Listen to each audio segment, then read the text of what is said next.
ओम शांति, ओम शांति, ओम शांति। सवेरे सवेरे उठ, बाबा कहते मेरी याद में बैठो,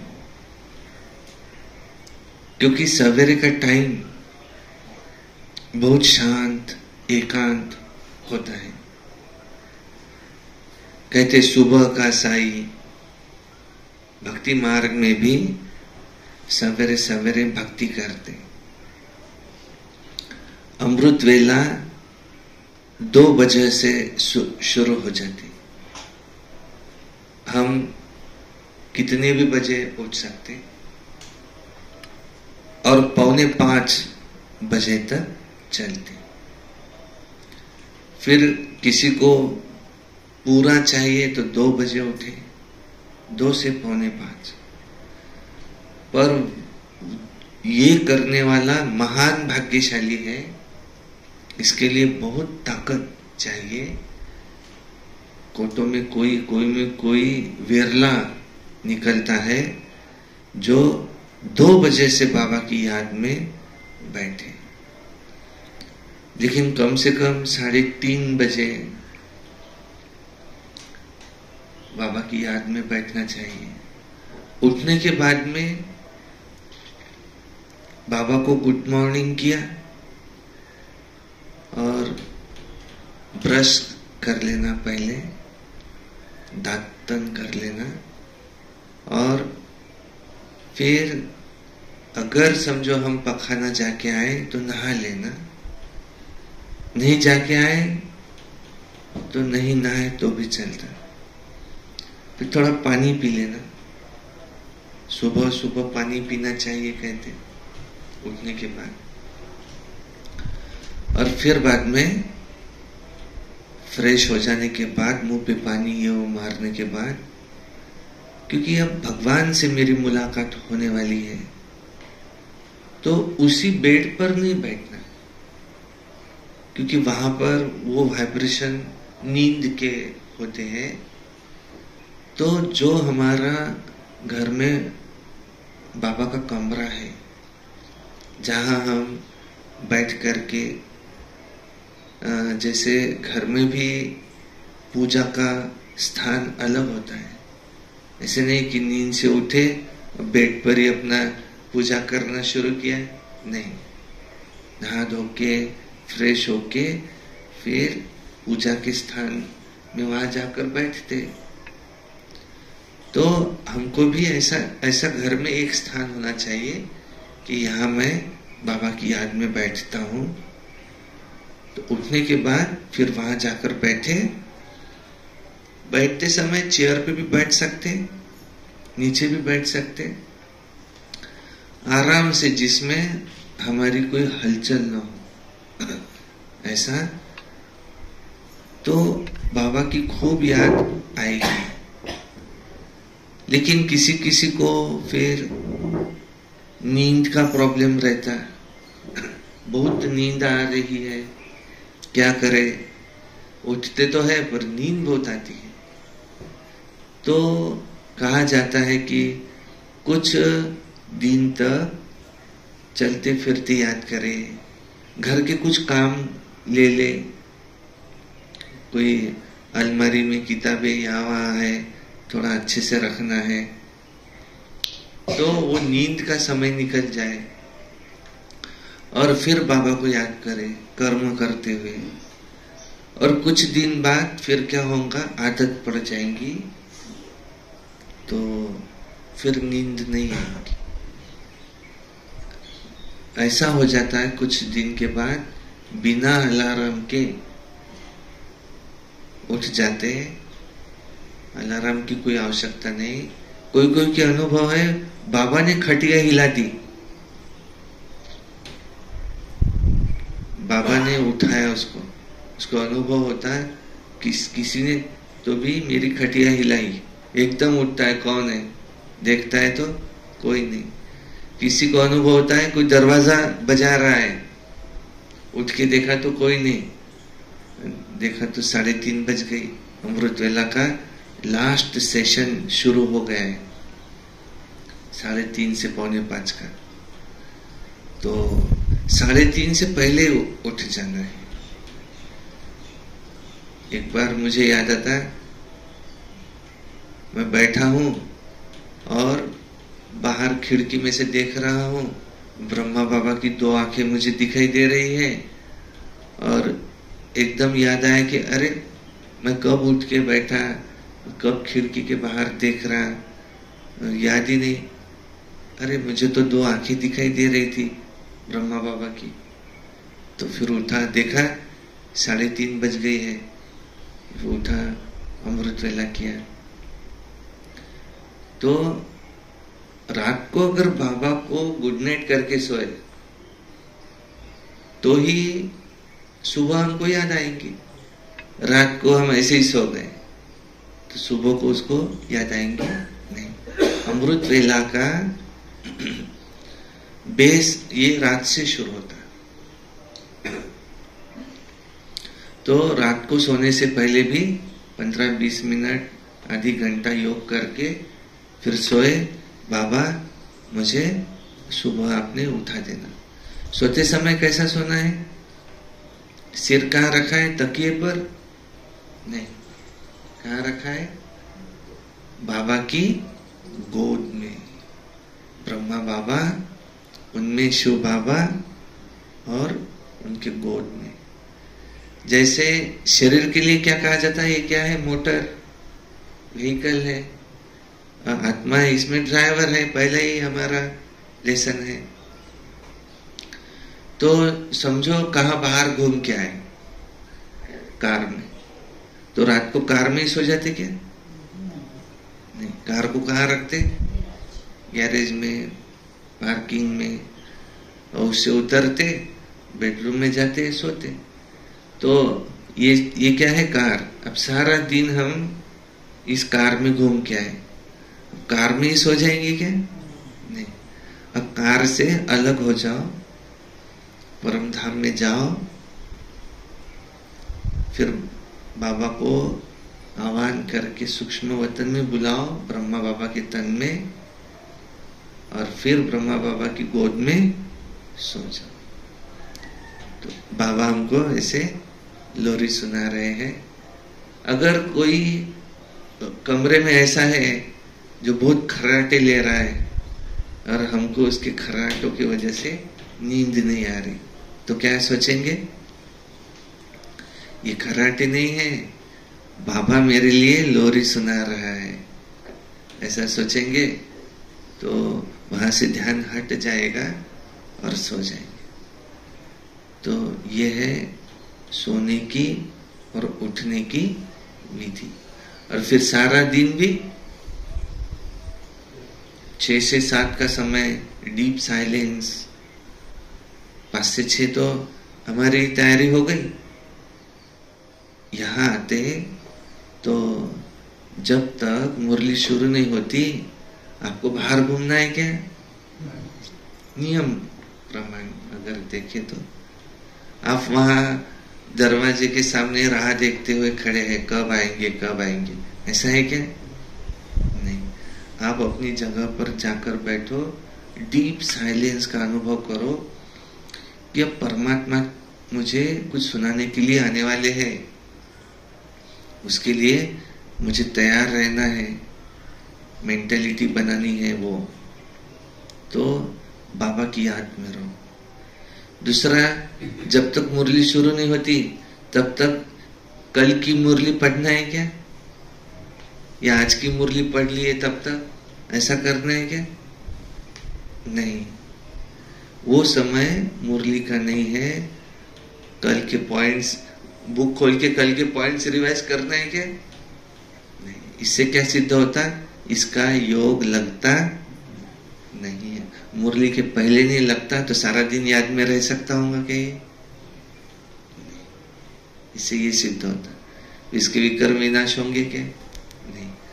उलट तो हमको अब समय मिला है योग का। बाबा क्या कहते?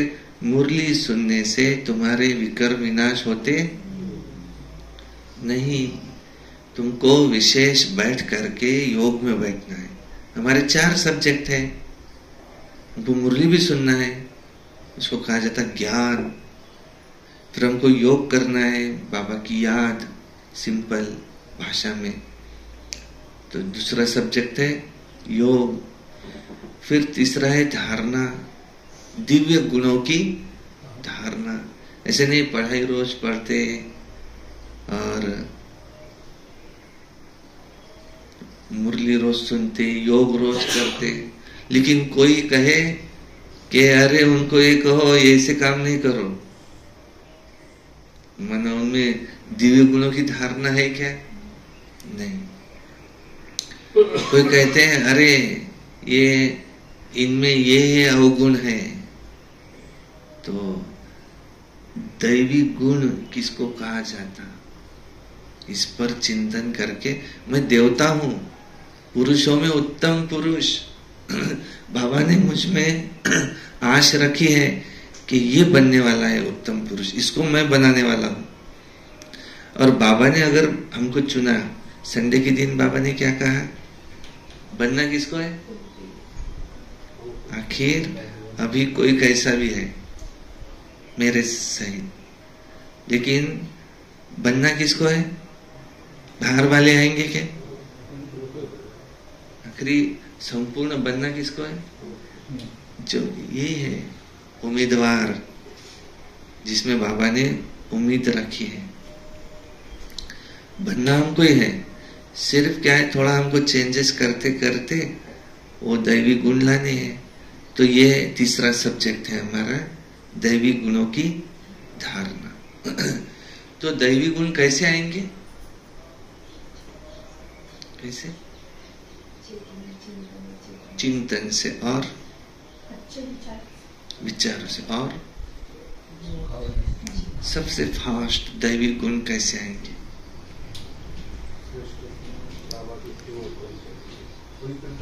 उत्तर है इसका स्वमान। 1 सेकंड में सारे दैवी गुणों का आह्वान हो जाता स्वमान से। याद करो मैं कौन? मैं राजा हूं,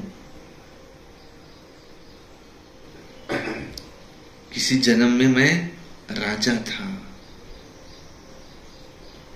ये याद करो। डबल ताजधारी राजा। राजा का चलना कैसा रहता? ऐसे फास्ट भागेगा क्या वो? ऐसे तुम्हारी चाल कैसी हो, ऐसे ऊपर देखते हुए, उसको किसी का डर नहीं, ऐसे चल रहा है अपने अपने मस्ती में मस्त है, ईश्वरीय मस्ती ऐसे। और दूसरा राजा कैसा होता है? बुद्धिमान, उसको सब समझदार, ऐसा क्या मुझे करना है क्या नहीं करना है, ऐसा। राजा कहाँ भी नीचे बैठ जाएगा क्या? शिवाजी महाराज को वो कौन थे मुसलमान? अफजल खान?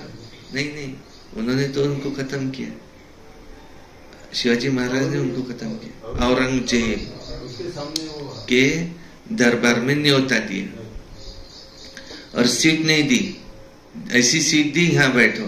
बैठे क्या हो? मैं भी राजा, तुम मुझे कहाँ बैठा रहे? चले गए वहां से, मैं यहाँ नहीं बैठूंगा। कुछ कुछ बातें, इसको अहंकार नहीं कहा जाता, लेकिन समान है, समान। बाबा मुझे रोज कहता है मेरे राजा बच्चे। राजा ऐसे एक पांव नीचे एक पांव ऊपर कुर्सी पे बैठा है, शोभेगा क्या? सब कहेंगे ये राजा किसको बना दिया, दोनों पांव ऊपर लेके बैठा है, ऐसा करके सिंहासन पे, शोभेगा क्या?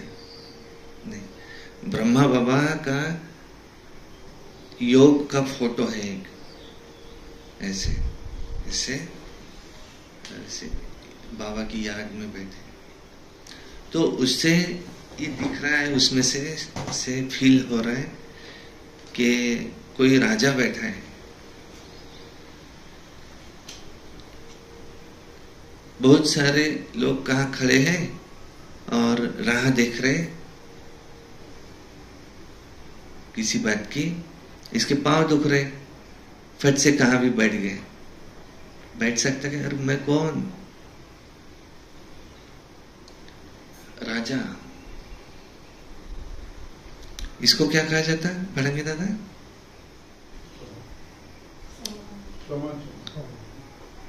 दैवी गुणों की धारणा। मैं कौन? देवता।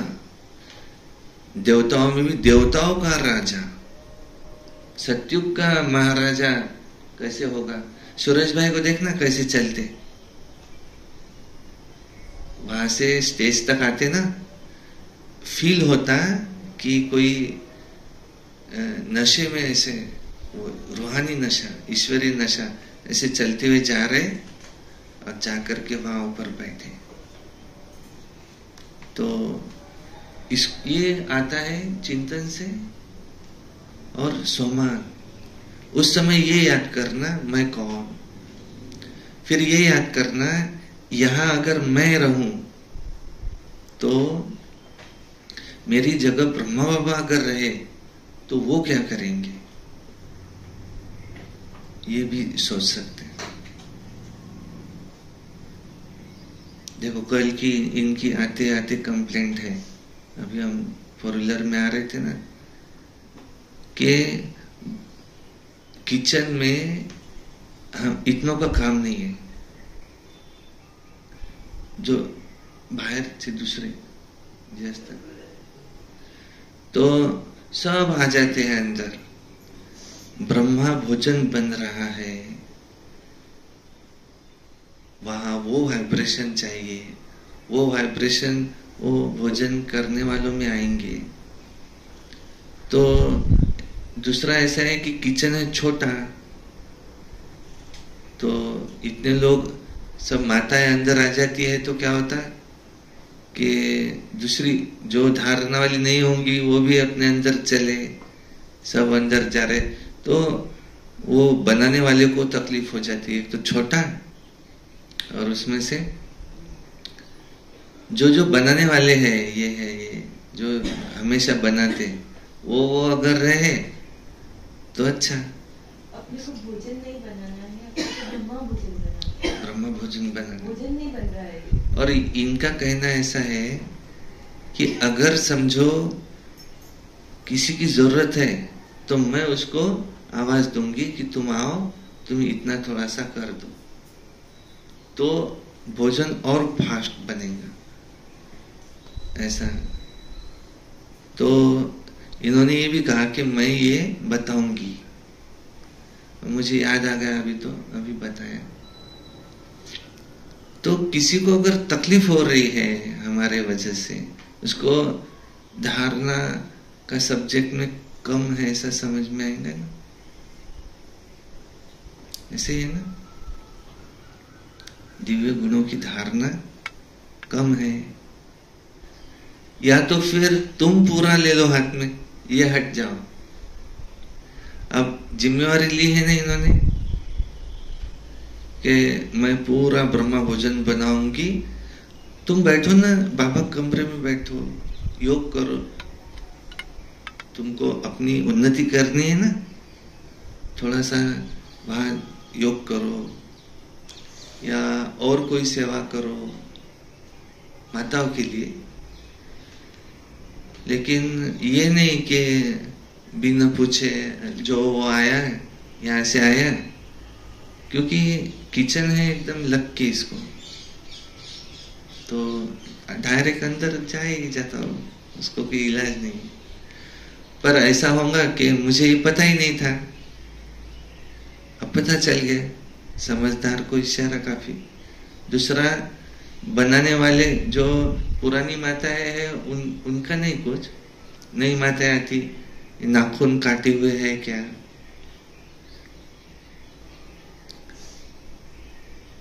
ये अंगूठी नहीं चलती, ये क्या कहते हैं उसको, आटा अगर गूंदना है तो अंगूठी नहीं होना। इसके अंदर भी साइंटिफिकली कीटाणु रहते, अंगूठी के नहीं, वो उसमें जा रहे ना।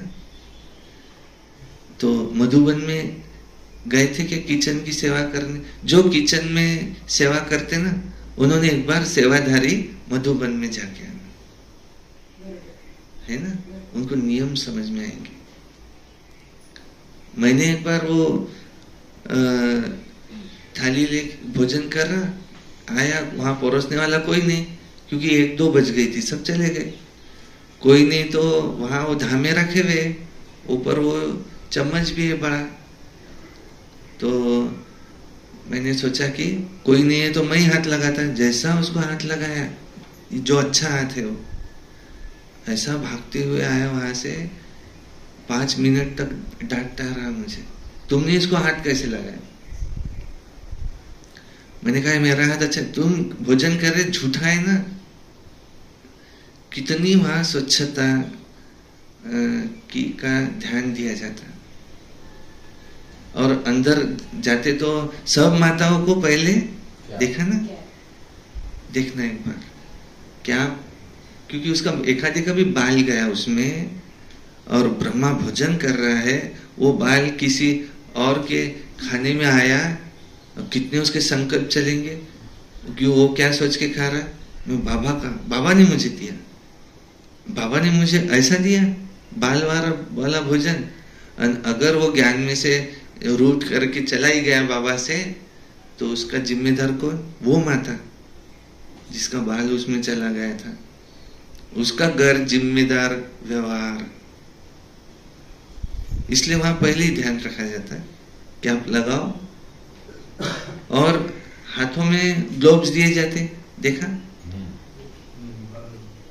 प्लास्टिक के ग्लोव्स है। आटा गूंदना है, हाथों में पसीना आता, देखा, हाथों में पसीना आता ही है, वो पसीना उसमें नहीं जा रहा है क्या, जाता है उसमें। हम नहीं ध्यान देते घर में इतना, लेकिन और कोई को अगर वो पसंद नहीं होगा तो ऐसा होता है। अब उसके संकल्प चल रहे, अरे अरे अरे अब ये मुझे खाना पड़ेगा, अरे आप बोल रहे चलता, लेकिन कोई है जो ध्यान रख के मुझे नहीं चलता था ये, इसको दैवी गुणों की धारणा कहेंगे क्या, नहीं। स्वच्छता होनी नहीं चाहिए क्या, होनी ही चाहिए, किचन में तो पहले होनी चाहिए। दूसरा, हम बाहर से आए, हम भोजन बनाना है, डायरेक्ट भोजन बनाना शुरू करेंगे क्या। और किसी ने अगर कहा कि हाथ धुलाई करो, नहीं मेरे हाथ धोए हुए हैं, चलेगा क्या ऐसा। उनको खांसी आती, किसी को भी आ सकती, खांस रहे,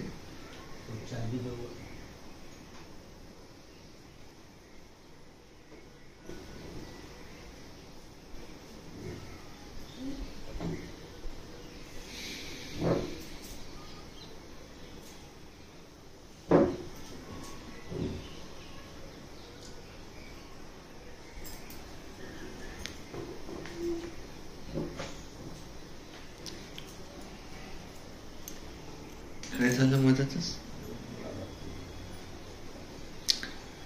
किसी को खुजली आती, होता ना ऐसा, अचानक देखो, अचानक आपको खुजली आई, आपने ऐसा किया, खुजली कर लिया, लेकिन 10 लोगों ने आपके तरफ देखा, ये भोजन बनाने वाला, भोजन बनाने वाली, इसने एकदम खुजली किया और किचन में गई, उसी हाथ से तो बना के नहीं लाया होगा। मी सेंटरवर गेलो दर्यापूरला, आणि दीदी एक जुनी बहीण, नवीन सेंटरवर समर्पित झालेली, ती आली आणि जो थोडस नाश्ता करून घ्या, पाठ खाजून राहिली तर नाही म्हटलं मला भूक नाही आहे तर मी घरी जाऊनच करून टाकेल. असं होते. घरी नसेल होत असं, पण इथं असं होऊ शकते. 5 बोट सारखे ती आहे, समोर 30 जण बसलेले आहेत. कोणाला असा विचार येऊ शकते, होऊ शकते असं. तू कोणी जेवायला बसलेला आहे आणि ती एकदम आली, 1 पोळी घ्या ना, फक्त 1 घ्या माझ्याकडून, माझ्या हातून घ्या. तू समोरचा काय म्हणत, घेतली असती पण आता असं म्हणावं, हात धुवून देता काय, तर ते नाही नाही माझे हात धुतलेलेच आहे, सकाळीच धुतले होते. आंघोळ केलेली आहे सकाळी, पण हे आता हे चिपळचं मला नाही खायचं आहे ते, असं म्हणेल का तो? म्हणत नसतात. हे आपल्या इथं होते असं नाही सांगून राहिलं बरं. हे कोणी असा गैरसमज करू नये. सहज विषय निघालेला आहे म्हणून हे नियम माहित पाहिजे की लोक लक्ष ठेवू नये. ज्या वेळेस जर इथं 200 लोक 100 लोक जेवायला आलेले आहेत, तर 100 लोक जेवण काय सुरू आहे हे पाहून राहिले आहेत. ब्रह्मभोजन जर समजा तिथं ब्रह्मभोजन सुरू आहे आणि एक माता समजा आहे बरं, झालेलं नाही, एक उदाहरण, एक माता इथं उभी राहून नाकात बोट घालून राहिली, समजा करून राहिली, थोडं बोटी घालून राहिली, थोडं असं काढून फेकून राहिली, तर तिथं जे जेवायला बसलेले आहे तेली जेवण जाईल काय? एक साधं लॉजिक काय, विचार काय सांगते? नाही, ते म्हणतील हे खायचं ब्रह्मभोजन आहे काय, भलतच काही खाऊ घालून राहिले असं होतं. किचन मध्ये तर मस्त एसी पाहिजे, घामही येऊ नये कोणाला, पंखा पाहिजे फुल. आता बनवा, मातांना एवढी सोय करून द्यायला लागते. किचन खूप महत्वाचं आहे.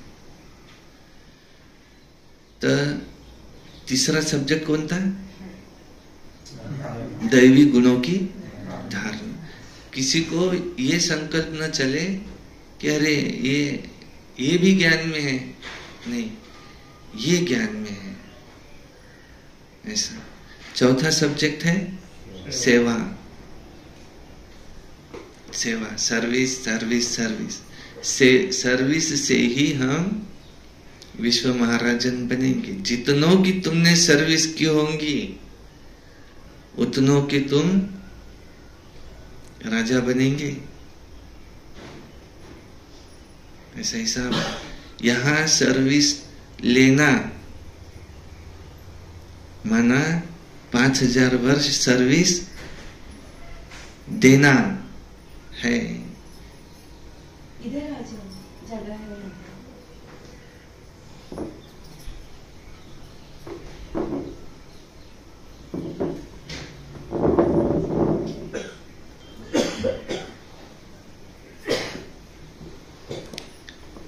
तो यहां सर्विस लेना माना वहां सर्विस देना है.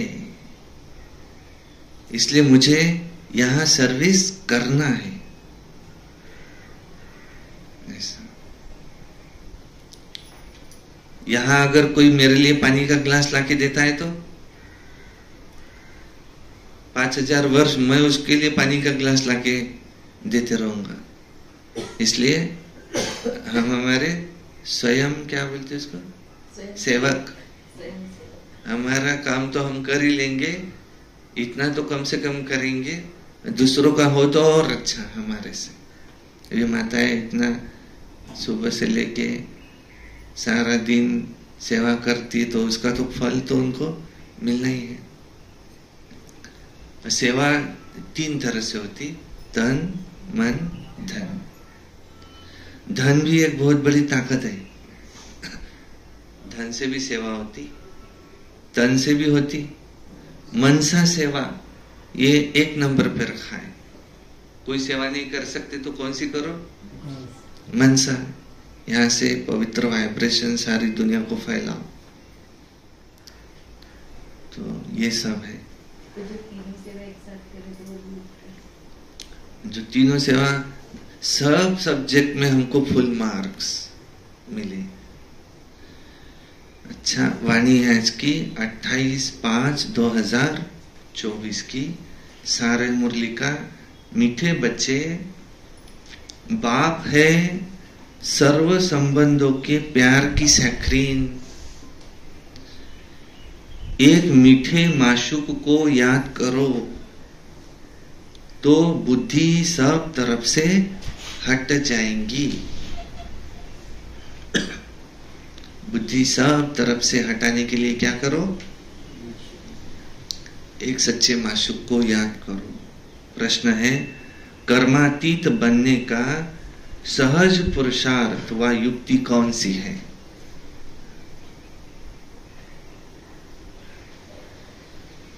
हमको क्या बनना है?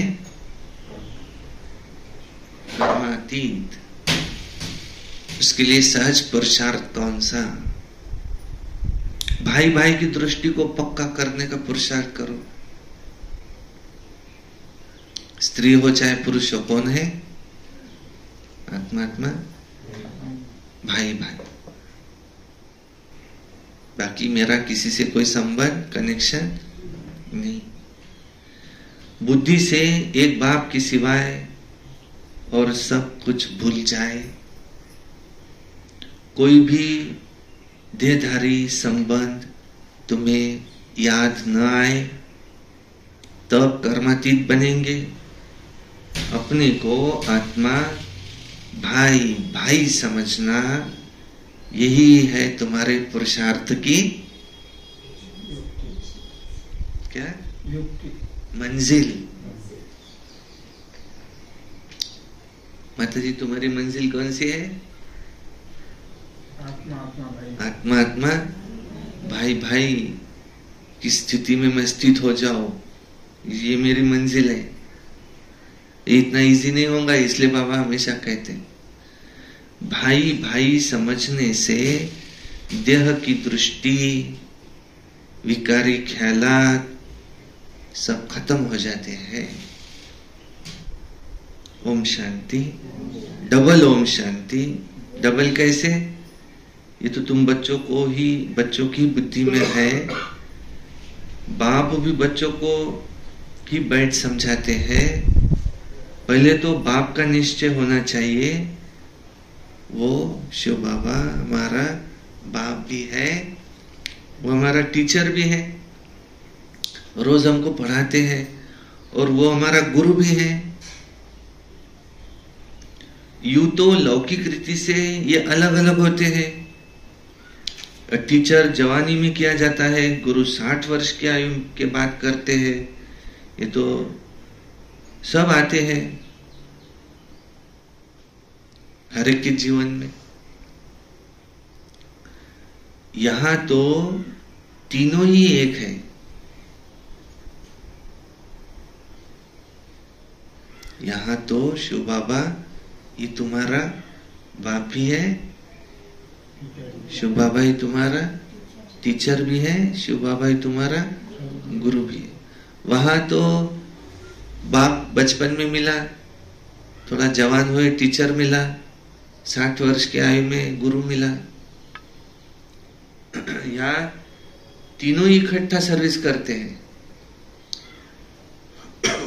यीशु बाबा जब यहाँ आते हैं तो कहते हैं छोटे चाहे बड़े सब पढ़ सकते हैं। बच्चों की ब्रेन अच्छी फ्रेश होती है, ये बच्चे समझ गए हैं। छोटे बड़े सब जीव की आत्माएं जरूर है। आत्मा जीव में प्रवेश करती है उसको कहा जाता जीव आत्मा। आत्मा और जीव में फर्क तो है ना। यहां तुम बच्चों को आत्मा परमात्मा का ज्ञान दिया जाता है।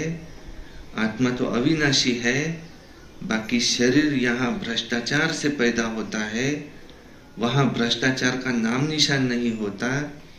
गाया जाता है संपूर्ण निर्विकारी दुनिया श्रेष्ठाचारी भ्रष्टाचारी अक्षर तो है ना। ये सब बातें बाप ही समझाते हैं। बच्चों को सिर्फ ये पक्का निश्चय हो जाए कि हम आत्माओं को बाप पढ़ा रहे हैं। बाप आते हैं पुरुषोत्तम संगम युग पर। इससे सिद्ध होता है कि कनिष्ठ से पुरुषोत्तम बनते हैं और बाबा ही हमें बनाते हैं। ये दुनिया कनिष्ठ तमो प्रधान है, इसको रौरव नर्क कहा जाता है। अभी हमको वापिस घर जाना है, इसलिए अपने को आत्मा समझो। बाप आए ही है लेने के लिए, हम भाई भाई है, ये पक्का निश्चय कर लो। ये देह रहेंगी नहीं तो देह ही नहीं रहेंगी तो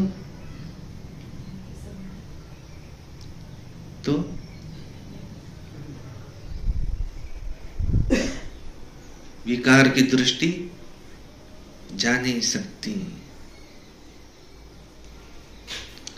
यह है बड़ी मंजिल। मैं आत्मा भाई भाई, इस मंजिल तक अभी सब पहुंचे नहीं है।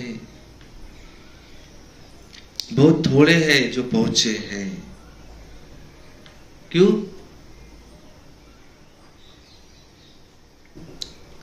सब इस मंजिल तक नहीं पहुंचे हैं। क्यों?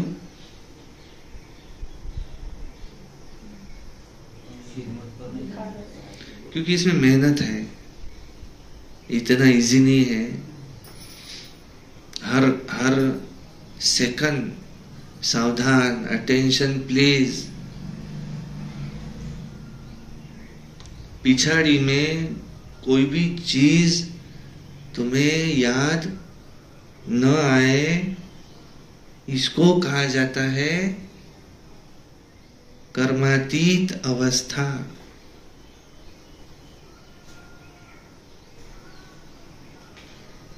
कुछ भी याद न आए। मेरी किसी से दुश्मनी नहीं, ड्रामा खत्म हुआ। बस क्या चल रहा है? ड्रामा खत्म हुआ। कहते हैं कि ड्रामा मत करे, ऐसा। ये क्या था सर? ड्रामा खत्म हुआ। इसमें हर एक का अपना अपना पार्ट है।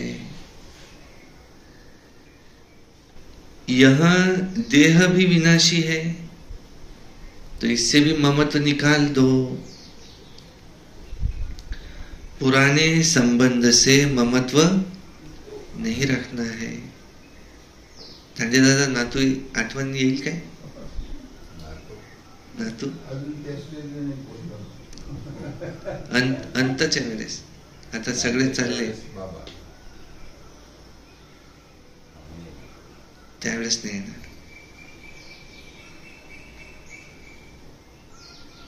अब तुम्हें नए संबंध में जाना है।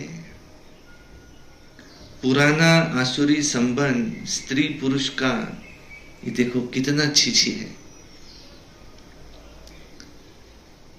बाप आणि मुलाचे खूप राहते स्नेह।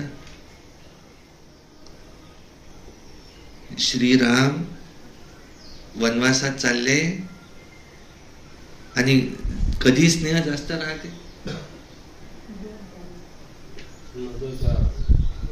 तो जर समजा आज्ञाकारी असेल ना, श्रीराम हे खूप आज्ञाकारी दाखवले की वनवासात जा, तर वनवासात चालले, एवढा चांगला, तर सहन नाही करू शकले, शरीर सुटलं। किती मोह मुलात सुद्धा मोह राहते। तो ज्या वेळेस पप्पा म्हणते ना, तर वेगळं फिलिंग येते थोडंसं। मेरी रचना है। मेरी रचना, अच्छा।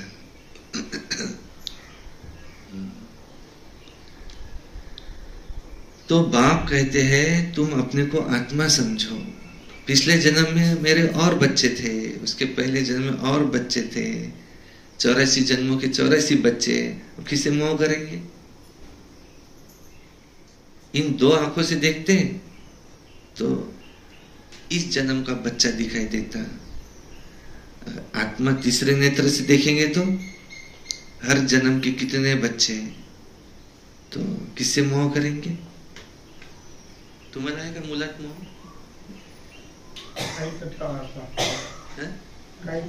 नाही, ठेवा लागते हे वेगळं, मग तर तुम्हीच ठेवलेलं आहे ते. नाही, आहे काय की मला काढायचं आहे आणि निघत नाही. एक राहते असं, एक राहते मीच ठेवलेलं आहे आणि तेवढं ठेवाही लागते, असं आहे. तुम्हें अब किसी से भी मोह नहीं रखना है. क्यों?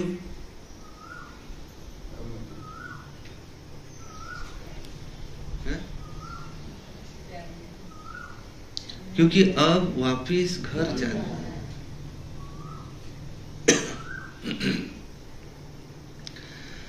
आत्मा समझेंगे तो फिर शरीर का भान नहीं रहेगा. स्त्री पुरुष की कशिश निकल जाएंगी.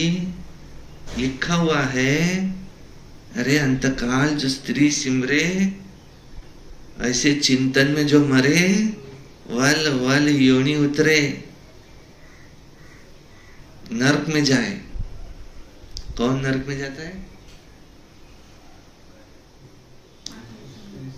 अंतकाल में अगर कोई देहधारी याद आ जाए तो नापास. और बाबा ने पिछले बार कहा था, बच्चे बाबा को समझाते हैं, बाबा आप चिंता नहीं करो, हमको आप ही याद आएंगे. बाबा बार बार समझाते हैं, बच्चे देखना अंत में कोई याद ना आए. और बच्चे योग में बैठते, बाबा को ही समझाते, बाबा आप चिंता नहीं करो, अंत में हमको आप ही याद आ जाएंगे. बाबा कहते तुमको अपना अंत कब आने वाला ये पता है? वो तो तुम्हारा पेपर है. रास्ते से जा रहे थे, टू व्हीलर पे अपने काम धंधे में थे, अचानक एक्सीडेंट हो गया, मर गए, तो था क्या बाबा उस समय याद? नहीं. रात को सोए, सुबह हार्ट अटैक आया, इसका ही केसेस है. सोते समय कल ये करना है, वो करना है, वो करना है, बाबा को याद करके नहीं सोए थे, सुबह 5 बजे नींद में हार्ट अटैक आ गया. तो इसलिए हमारा जो है ना, सुबह 3:30 बजे उठो, अगर उसको अटैक आया भी तो बच जाएगा, क्योंकि वो जागृत अवस्था में. नींद में तो उसको पता ही नहीं चलेगा. और वो समय 5 बजे का है सुबह के. जो जिसको लेट सोने की उठने की आदत है, उसके लिए वो नींद में ही चला जाता. तो इसलिए कहते अंतकाल गंगा जल मुख में हो, श्री कृष्ण की याद हो, तब प्राण तन से निकले. भक्ति मार्ग में तो श्री कृष्ण को याद करते हैं. श्री कृष्ण भगवान आज कह देते हैं. यहाँ तो बाप कहते हैं तुमको किसी का देह याद ना आए, श्री कृष्ण का भी. एक निराकार बाप, मैं आत्मा निराकार, मुझे आत्मा का पिता निराकार, वही याद रहे. अपने को आत्मा समझो. देखो कितनी बार बाबा कह रहे, अपने को क्या समझो? आत्मा समझो. और क्या? और सब तरफ से दिल हटाते जाओ. सभी संबंधों का प्यार एक में हो जाए तो जैसे सैक्रिन हो जाता है। Saccharine 600 times sweeter than sugar। 600 है कि 200 है, ऐसा थोड़ा कंफ्यूजन है, पर 200 से तो ज्यादा ही है। तो सैक्रिन हो जाता है। सबका मीठा और फिर सबका माशूक वो है। तुम सब कौन हो? माता जी आप कौन हो? हे माशूक नाही, माशूक शिव बाबा। ज्याच्यावर प्रेम केलं जाते तो असतो माशूक। जो प्रेम करून राहिला ना त्याला म्हणतात आशिक। आशिक। शिव बाबा कोण आहे? माशूक। आपण कोण झालो त्याचे? आशिक। परवाने म्हणतात, परवाने क्षमा पे फिदा हो गए, जळून जातात त्याच्यात। कुछ परवाने फेरी पहन के वापस चले जाते हैं। हम कौन से परवाने हैं? शिव बाबा पे फिदा हो गए।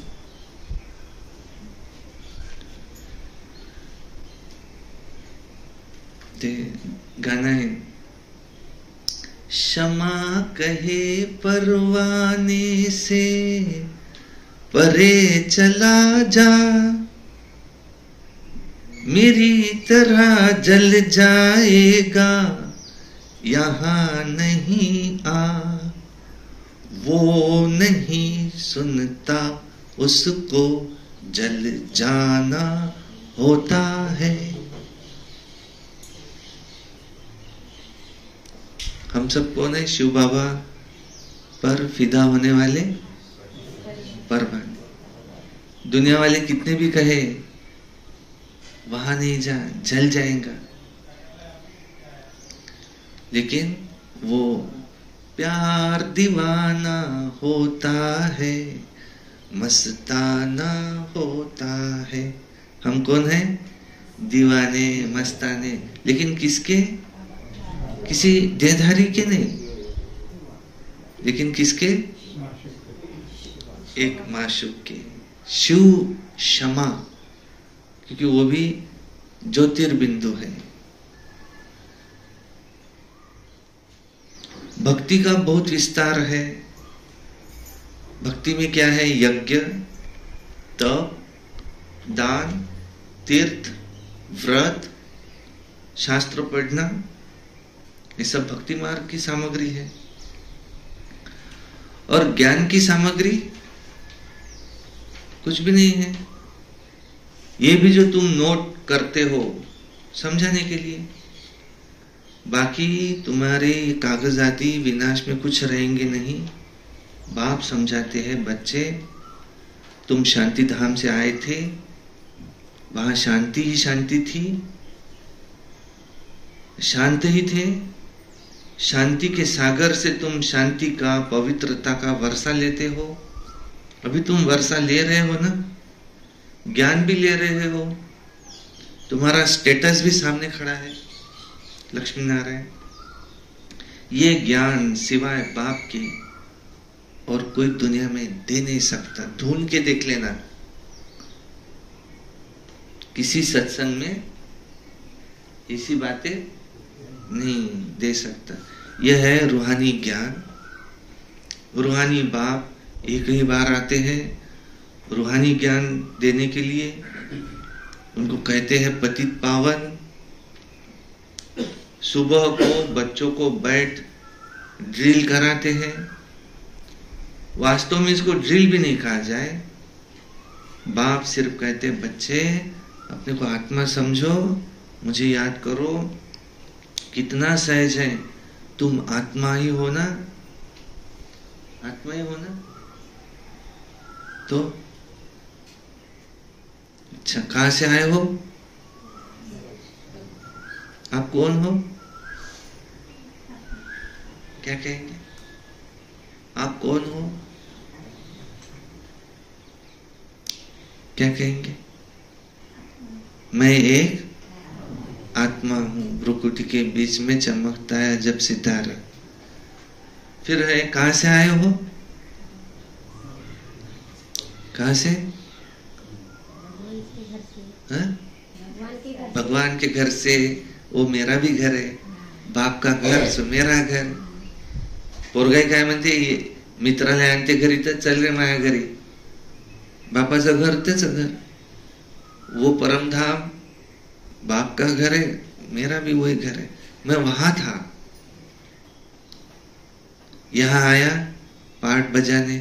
कोई ने स्त्री का चोला लिया, कोई ने पुरुष का लिया. फिर शरीर छूटता है, अगले जन्म में वो स्त्री का चोला लेंगे. पहा, विचार करो, सगळ्या स्त्रिया विचार करा, पुढचा जन्म आपला पुरुषाचा पहा. पाहिला? सगळे पुरुष आपल्याला पुढच्या जन्मात स्त्रीच्या शरीरात पहा दिसते. आता आहे काही स्त्री पुरुष काही भान आहे? आता असे अर्धे जन्म स्त्रीचे धरा स्वतःचे, अर्धे जन्म स्वतःचे पुरुषाचे धरा. एखादीला पसंत नसन मी स्त्री का, तर अन्याय नाही होईल का तिच्यासोबत? तो प्रत्येक जन्म तिले स्त्रीचाच नाही, पुढचा पुरुषाचा आहे. पुरुष होणार की स्त्री होणार कशावरून ठरते? तिचे कर्म, संस्कार, कर्म. एखादा पुरुषही आहे आणि येऊन जाऊन आपला आरशा समोर जात असन, पावडर लावत असन, पुढचा जन्म कोणता आहे त्याचा? या म्हणून राहील नहीं, वो आवश्यक है, सबका हाथ लगता है. अकेली माताएं नहीं कर सकती, पुरुष भी चाहिए भोजन बनाने के लिए.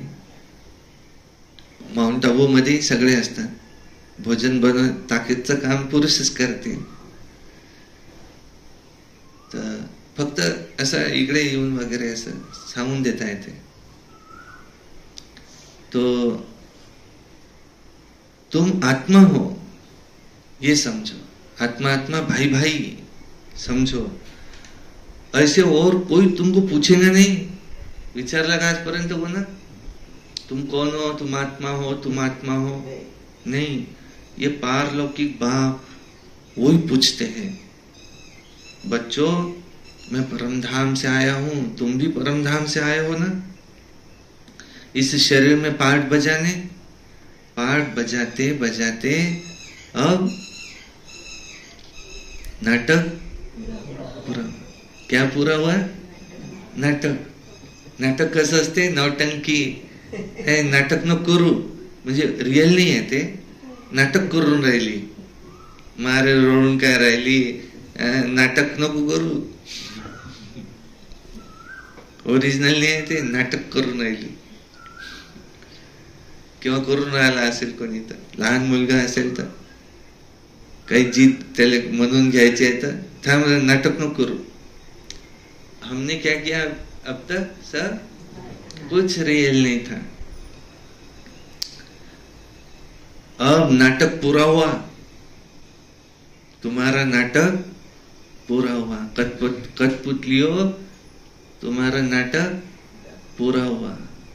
नचाने वाला और कोई है? हम समझ रहे हैं हम ही कर रहे हैं सब कुछ. उस नल से पानी आ रहा, नल बोल रहे हैं मैं पानी दे रहा हूं. टंकी में से पानी खत्म हो गया तो नल कहां से पानी देगा? नल का कोई महत्व नहीं है. महत्व का है वो टंकी में पानी है, उसका महत्व है. ऐसे मैं कर रहा हूं, मैं कर रहा हूं. उसने अगर डोर खींच लिया तो खत्म काम. आत्मा पतित बनी तो शरीर भी पतित बना. सोने में अलाय पड़ती है तो उसको गलाया जाता है. वो सन्यासी लोग ऐसे अर्थ कभी समझेंगे नहीं, वो तो ईश्वर को जानते ही नहीं। बाप से योग रखो ये वो मानती नहीं। बाप जो सिखलाते हैं वो तुमको और कोई सिखला ना सके। इसमें तो प्रैक्टिकल में मेहनत करनी होती है। बाप तो कितना सर्च करके समझाते हैं, गाते भी है, हे पतित पावन, ओ सर्वशक्तिमान।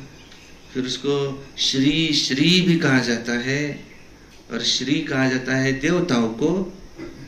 उनको शोभता भी है क्योंकि उनकी आत्मा भी पवित्र है, शरीर भी पवित्र है।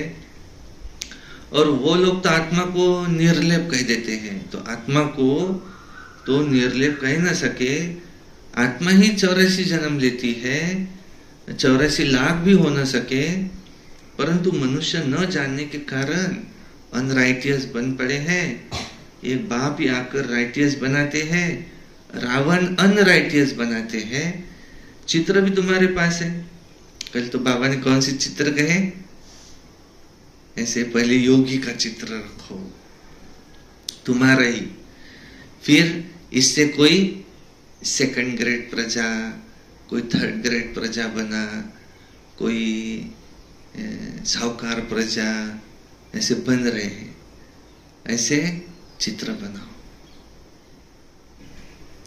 सबको एक समान पद मिलेगा क्या? फिर ये कैसे फिक्स होगा किसका पद कौन सा?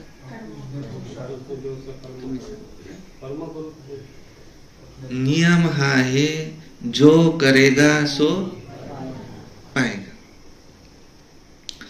मुझे यहां कुछ भी पाना नाही।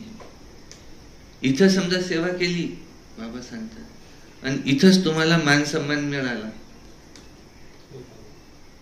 तुमने कच्चा फल खा लिया, मिल गया तुमको उसके बदले में। अब तुमको मैं ये अगले जन्म में देने वाला था। समजा तुम्ही खूप सेवा केली आणि तुम्हाला स्टेजवर बोलावलंच नाही, तर चांगलं झालं की वाईट झालं? खूप छान झालं. आताच जर समजा मला बोलावून घेतलं असतं, सगळ्यांनी टाळ्या वाजवल्या असत्या, वाह वाह झाली असती, तर माझं फळ मिळालं मला. मी सेवा केली, त्याच्या बदल्यात फक्त एवढं वाह वाह वाह, तुम्ही तर लय जोरदार सेवा करता, म्हणजे एवढी सेवा केली झालं, बोलूनच फक्त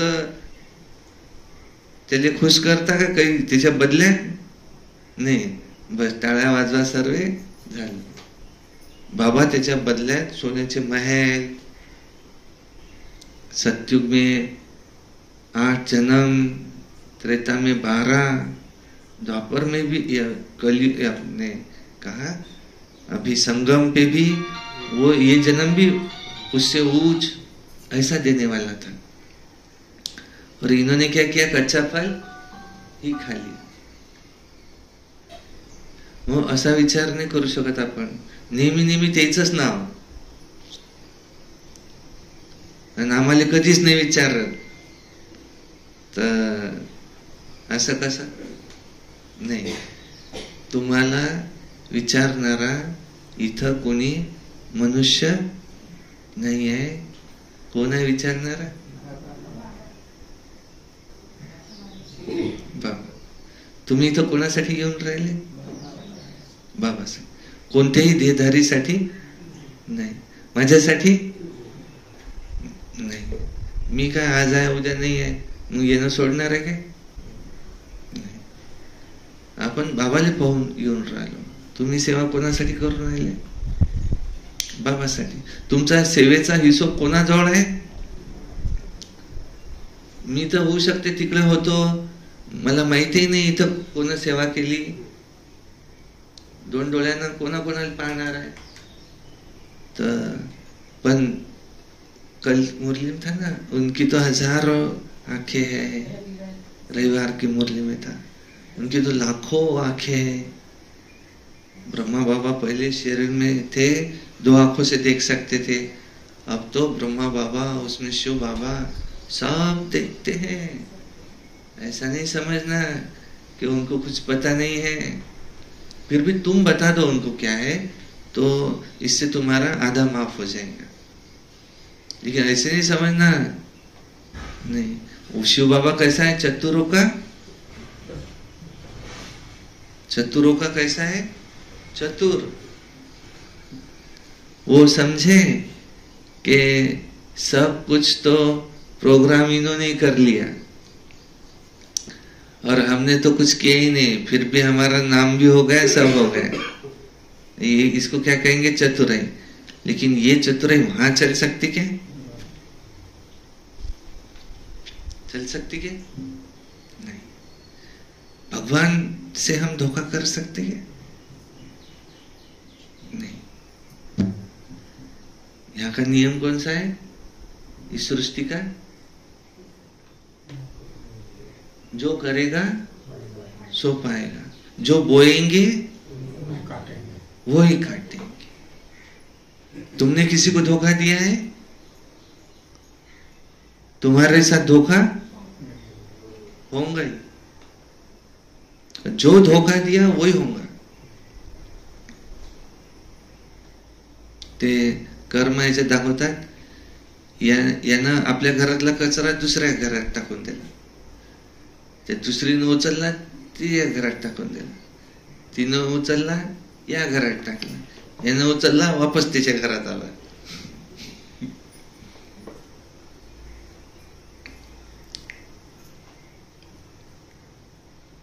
तो रावण तुमको अनराइटियस बनाते, चित्र तुम्हारे पास है, बाकी ऐसा 10 शीश वाला रावण कोई होता नहीं। सतयुग में रावण ही नहीं, ये तो क्लियर है। परंतु जो सुनने वाले होंगे वो कहेंगे यहाँ का सैपलिंग है। परंतु जो सुनने वाले होंगे वो कहेंगे यहाँ का सैपलिंग है। कोई थोड़ा सुनेंगे, कोई बहुत सुनेंगे। भक्ति मार्ग को देखो कितना विस्तार है, अनेक प्रकार के भक्त है। और फिर पहले से ही सुना है कि ऐसे ऐसे भाग आते थे, श्री कृष्ण के लिए भी कहते हैं इन्होंने भगाया। फिर ऐसे श्री कृष्ण को प्यार भी कितना करते हैं, क्यों करते हैं, पूछते क्यों है? तो बाप बैठ समझाते कि ये श्री कृष्ण फर्स्ट प्रिंस है, वो कितना बुद्धिमान होगा, सारे विश्व का मालिक, वो भी पहला नंबर का। सोचो कितना बुद्धिमान होगा। क्या कम बुद्धिमान होगा? इतना बुद्धिमान। वहां उनको वजीर आदि होते नहीं, किसी को कुछ पूछने की दरकार नहीं, राय लेने की दरकार नहीं। राय लेकर ऐसा संपूर्ण बन गया है शिव बाबा से राय लेकर। अब फिर और किसी से देहधारी से क्या राय लेंगे? तुमको आधा कल्प कोई से राय ही नहीं लेना पड़ेगा। स्वर्ग और नर्क का नाम भी सुना है, यह है नर्क, वो हो जाता है स्वर्ग। इस दुनिया को स्वर्ग तो कह ही ना सके। पत्थर बुद्धि है जो समझते हैं हमको यहाँ धन है, महल है, सब कुछ है, यही स्वर्ग है। परंतु तुम जानते हो स्वर्ग ये दुनिया नहीं है। स्वर्ग में तो सब सदगति में होते हैं। स्वर्ग नर्क इकट्ठा थोड़ी होंगे। स्वर्ग किसको कहा जाता है, उसकी आयु कितनी है, ये सब बाप ने तुम्हें समझाया है। दुनिया तो एक ही है, यही नई सतयुग, फिर पुरानी कलयुग होती है। अभी भक्ति मार्ग खलास होगा, भक्ति के बाद फिर चाहिए ज्ञान। सभी जीवात्माएं पाठ बजाते बजाते पतित बनी है। बाप ने समझाया है तुम सुख जास्ती पाते हो, दुख कम पाते हो। 3/4 तुमको सुख है, 1/4 ही दुख है। इसमें भी जब बहुत तमो प्रधान हो जाते हो ना आखिरी में, तो तुमको दुख बहुत होता है, जास्ती होता है। और सुख और दुख आधा आधा हो तो भी मजा ना आए। मजा तब है जब स्वर्ग में दुख का नाम निशान नहीं रहता, तब तो सब स्वर्ग को याद करते हैं। नई दुनिया, पुरानी दुनिया, ये सब बेहद का खेल है। जिसको कोई जान नहीं सकता। बाप भारतवासियों को ही समझाते हैं, बाकी जो सब है वो तो आधा कल्प के बाद आते हैं। आधा कल्प में हो सिर्फ तुम, आधा कल्प में हो सिर्फ तुम सूर्यवंशी चंद्रवंशी, तुम पवित्र बनते हो, इसलिए तुम्हारी आयु भी बड़ी रहती है और दुनिया भी नई है। वहां एवरीथिंग न्यू है, अनाज, पानी, धरनी, सब कुछ नया है। आगे चलकर तुम बच्चों को सब साक्षात्कार कराते रहेंगे, ऐसे ऐसे होगा, ऐसे ऐसे जैसे शुरू में हुए थे ना, पिछाड़ी में भी तुमको सबको साक्षात्कार होंगे, होनी चाहिए। जैसे जैसे नजदीक आते जाएंगे सत्युग के, तो तुमको खुशी होती रहेगी कि हम ऐसी दुनिया में जाने वाले हैं। मनुष्य बाहर देश से अपने देश में आता है, खुशी होती है ना। कोई बाहर में काम मरते हैं तो उनको एरोप्लेन से भी देश में लाते हैं। सबसे फर्स्ट क्लास पवित्र थे, पवित्र धरनी तो भारत है। भारत की महिमा तुम बच्चों के सिवाय और कोई इतना नहीं जानते। वंडर ऑफ द वर्ल्ड, जिसको नाम ही है स्वर्ग, वो जो वंडर दिखाते हैं वो सब नर्क के वंडर है। ये ताजमहल आदि कहाँ, वो ये नर्क के वंडर कहाँ, स्वर्ग में। स्वर्ग का एक महल, सोने का महल, रात के समय चम चम चम चमकता हुआ, और देवी देवताएं, ऐसी सुंदर हवाएं, भारी मौसम।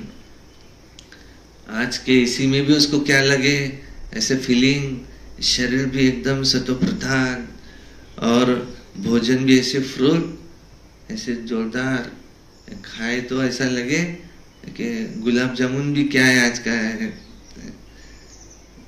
कुछ भी नहीं उसके सामने, एकदम फीका, बहुत टेस्टी।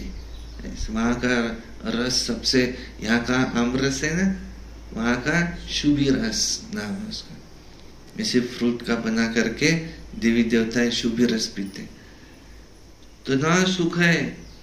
यहाँ कहाँ वो स्वर्ग, वो वंडर, कहाँ ये यहाँ के वंडर, दिन रात का फर्क है। नर्क के वंडर भी बहुत मनुष्य देखने जाते हैं, कितने ढेर मंदिर है, वहां मंदिर होती नहीं, नेचुरल ब्यूटी रहती है। अब मनुष्य भी बहुत थोड़े होते हैं, सुगंध आदि की तो दरकार नहीं रहती, नेचुरल खुशबू है। हर एक को अपना अपना फर्स्ट क्लास बगीचा रहता है, हर एक का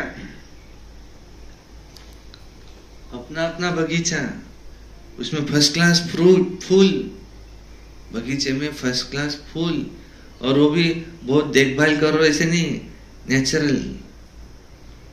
वहां अगरबत्ती की दरकार नहीं है।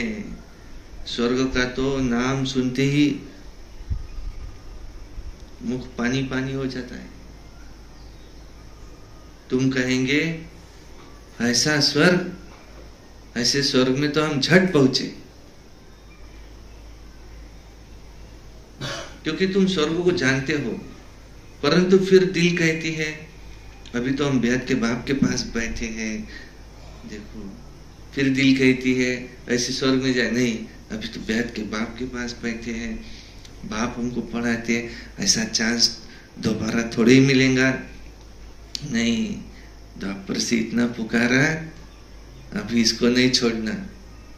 फिर दूसरा दिल ये भी कहता है, यहाँ मनुष्य मनुष्य को पढ़ाते, वहां देवताएं देवताओं को पढ़ाएंगे, यहाँ बाप अपने बच्चों को पढ़ाते हैं।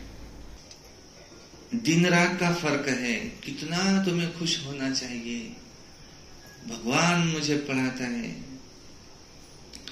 84 जन्म भी तुमने ही लिए हैं, तुम ही वर्ल्ड की हिस्ट्री ज्योग्राफी को जानते हो कि हमने अनेक बार ये राज्य लिया और फिर रावण राज्य में आए। अब बाप कहते हैं तुम ये एक जन्म पवित्र बनो, तो एक ही जन्म तुम पावन बन जाएंगे। तो क्या कहेंगे, क्यों नहीं बनेंगे, क्यों नहीं बनेंगे, जरूर बनेंगे। परंतु माया ऐसी है कि भाई बहन की भी दाल नहीं गलती और कच्चे रह जाते हैं। दाल गले तब जब अपने को आत्मा समझ भाई भाई को देखे, भाई भाई समझे, एकदम देह का भान निकल जाए। यही है मेहनत। सहज भी है, कोई तो कहेंगे बहुत डिफिकल्ट है, तो उनकी दिल हट जाएंगी, परंतु सहज भी है।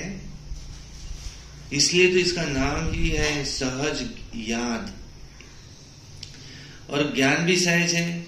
ज्ञान क्या है? 84 के चक्र को जानना है। पहले पहले उसमें फिर बाप का परिचय देना है। बाप की याद से ही आत्मा की जंग उड़ जाएंगी और पवित्र दुनिया का वर्षा पाएंगे।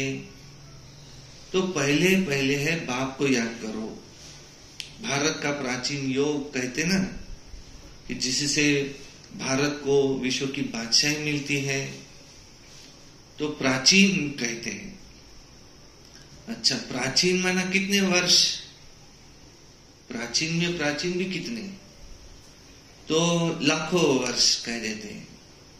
तुम जानते हो कि 5000 वर्ष की ही बात है। वही राजयोग जो 5000 वर्ष पहले तुमको बाप ने सिखलाया था, अभी वही सिखला रहे हैं। इसमें मूंझने की तुमको कोई दरकार नहीं है। पूछा जाता है तुम आत्मा का निवास स्थान कहाँ है? किसको पूछेंगे तुम आत्मा का निवास स्थान कहाँ है? तो कहेंगे हमारा निवास स्थान ये है प्रकृति। तो आत्मा को ही देखना पड़े। तुम ये ज्ञान अभी तुमको मिलता है, फिर वहां तुम्हें ज्ञान की कोई दरकार नहीं रहेंगी। मुक्ति जीवन मुक्ति को पा लिया, बस खलास। मुक्ति वाले भी फिर अपने अपने समय पर जब आते हैं, जब उनका पहला जन्म होता है हर एक का, तो वो उनके लिए जीवन मुक्ति है, क्योंकि आकर के सुख पाते हैं। सब जीवन मुक्ति में आते हैं, तो गोया सभी जीवन मुक्ति में आते हैं। वाया मुक्ति। यहां से जाएंगे पहले शांति धाम, और दूसरी कोई ऐसी दुनिया है नहीं जहां जाए। ड्रामानुसार सबको वापस वहां जाना है। विनाश भी होना है, विनाश की तैयारी भी देख रहे हो। इतना खर्च कर बॉम्ब आदि बनाते हैं, सो रखने के लिए थोड़ी ही बनाते हैं। बारूद है तो विनाश के लिए है। सतयुग त्रेता में ये चीजें होती नहीं। अभी तुम्हारे 84 जन्म पूरे हुए, अब हम ये शरीर छोड़ जाएंगे घर। दीपमाला पर सब नए नए अच्छे अच्छे कपड़े पहनते हैं। अब तुम आत्मा भी नई बनती हो, ये इसका प्रतीक है। तो यह बेहद की बात है। आत्मा ही पवित्र बनने से फिर शरीर भी उसको फर्स्ट क्लास मिलता है। इस समय तो आर्टिफिशियल फैशन है सब। ये पाउडर आदि लगा करके एकदम खूबसूरत बन जाते हैं। कितना फेशियल और क्या क्या पाउडर क्रीम आदि लगाते हैं, ये पहचान में भी ना आए, ऐसे सुंदर दिखते हैं। ये सब क्या है? वहां तो नेचुरल ब्यूटी होती है। आत्मा एवर ब्यूटीफुल बन जाती है। अब तुम समझते हो, स्कूल में सब एक जैसे होते नहीं है। तुम भी पुरुषार्थ करते हो कि हम भी ऐसा लक्ष्मी नारायण जैसा बने।